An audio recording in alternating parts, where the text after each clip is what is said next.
selama yang kami laksanakan di sini banyak yang telah kami dapatkan, baik itu ilmu tauhid, makharat, cara pembacaan, yang dimana kalau misalnya bacaannya tidak jelas, tidak pas panjang pendeknya, maka artinya pun salah. Itu yang pertama. Terus juga kami di sini telah mendapatkan pemahaman tentang pentingnya agama, yaitu di sini banyak tentang agama. Ada pemecahan-pemecahannya yang sebetulnya agama ini terpecah-pecah. Di Islam ini ada macam-macam, ada ahli sunnah, ada yang lainnya. Dan di sini ada pemahaman tentang akidah. Selanjutnya kami diajak untuk menumbuhkan rasa bagaimana seorang yang meninggalkan sholat itu, bahwasanya kalau misalnya sholat itu tinggal, itu yang paling utama. Kalau misalnya sholat sudah ditegakkan, maka yang lainnya akan sempurna.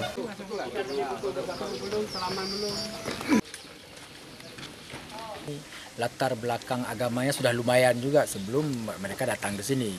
Jadi karena mereka anak-anak yang juga sudah, bahkan ada yang dari pesantren, jadi yang kita berikan sini hanya pemolesan saja tentang beberapa hal, misalnya tentang qiraah, bagaimana mereka baca qiraah hanya Fatihah hanya yang benar, dan ada pembetulan terhadap qiraah itu, dan juga sedikit itu sentuhan terhadap akidah.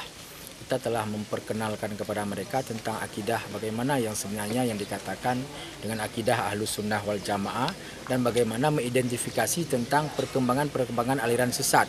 Ini sudah kita sampaikan kepada mereka. Ini hal-hal yang keseharian nanti yang akan mereka hadapi di tengah-tengah masyarakat. Ya, harapan kami ke depan, khususnya Pak Kapolda, anggota-anggota ini setelah mempunyai keimanan yang kuat, mungkin ngajinya juga lebih jago, pendekatan kepada masyarakat baik secara sosialisasi maupun bekerjanya tidak jauh dari sebagai seorang yang mempunyai keimanan keislaman yang tidak harus menggunakan kekerasan, tidak harus menggunakan upaya paksa, tapi dengan pendekatan dakwah, pendekatan keagamaan, mereka sudah bisa menciptakan situasi kondisi Kamtipmas yang lebih stabil.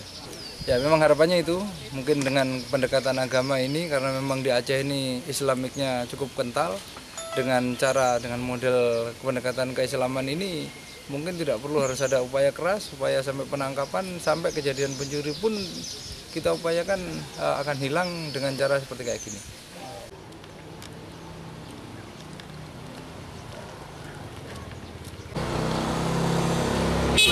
Yeah.